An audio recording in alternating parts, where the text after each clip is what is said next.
Alors, la rédaction peut être confiée soit à différents acteurs en interne de votre société, ou alors à un prestataire extérieur, comme la société Aberiport que je représente.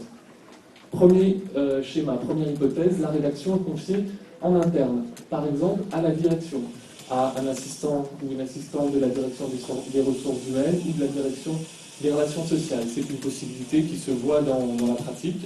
Alors, les avantages de cette solution, c'est un coût zéro pour l'instant, pas d'impact sur votre budget de fonctionnement, et c'est certes du travail en moins, parce que rédiger un PV, c'est long, c'est chronophage. Je pense que vous le savez. Les inconvénients que je vois, moi, à cette solution, c'est pourquoi abandonner à la direction une prérogative qui est reconnue au secrétaire de l'instance par le Code du travail. Rédiger un PV, c'est une mission, c'est aussi le devoir du secrétaire, et en guillemets, le contenu du procès-verbal peut se révéler stratégique. Pourquoi laisser cette main de rédaction à la direction? On peut se poser la question.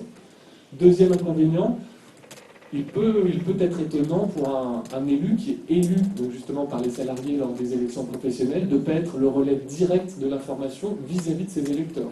Moi, je trouve un petit peu surprenant qu'un assistant ou une assistante RH communique directement vis-à-vis des salariés au nom du secrétaire qui a été élu par les 10 salariés. Deuxième solution de rédaction du PV, confier la rédaction à une secrétaire administrative.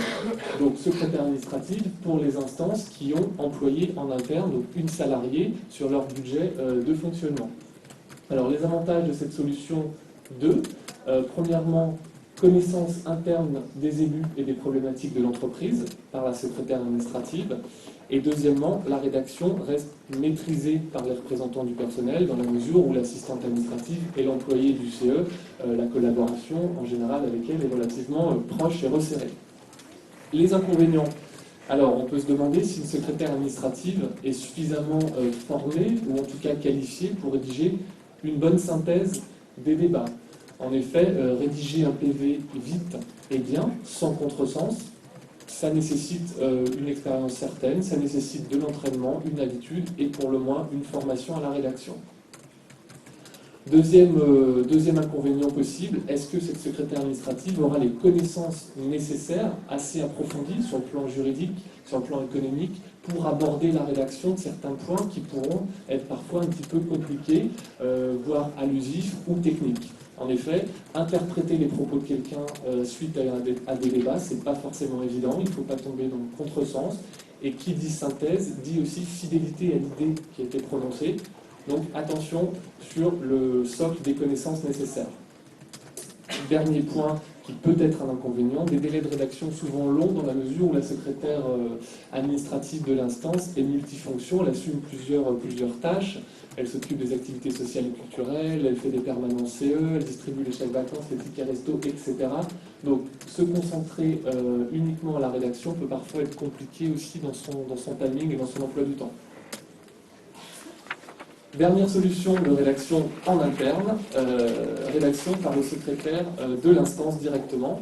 Alors, les deux avantages majeurs, bien évidemment, c'est une connaissance interne, je dirais même intrinsèque des sujets en question. Deuxième avantage également, pas d'impact sur le 0,2, pas besoin de créer une ligne effectivement budgétaire pour financer la rédaction de PV dans la mesure où on l'assure soi-même. Les deux inconvénients qu'on pourrait imaginer à cette solution, premièrement, sacrifier une participation active au débat à l'élaboration du PV. C'est-à-dire qu'effectivement, il est souhaitable de commencer à faire une prise de notes à minima des débats pendant la séance, dans la mesure où il convient, selon moi, de gagner le maximum de temps a posteriori, après la réunion, pour la phase de rédaction. Si on veut gagner du temps après la réunion, il faut commencer à élaborer une trame de PV pendant la réunion. Participer au débat et élaborer une trame de PV me semble assez difficile. Le secrétaire aussi est pour moi celui qui doit aussi animer les débats, avec le président bien évidemment, être garant du bon déroulé des points de l'ordre du jour. Donc bref, ça fait peut-être beaucoup de choses à faire dans une séance si en plus il faut rédiger un conducteur du futur PV.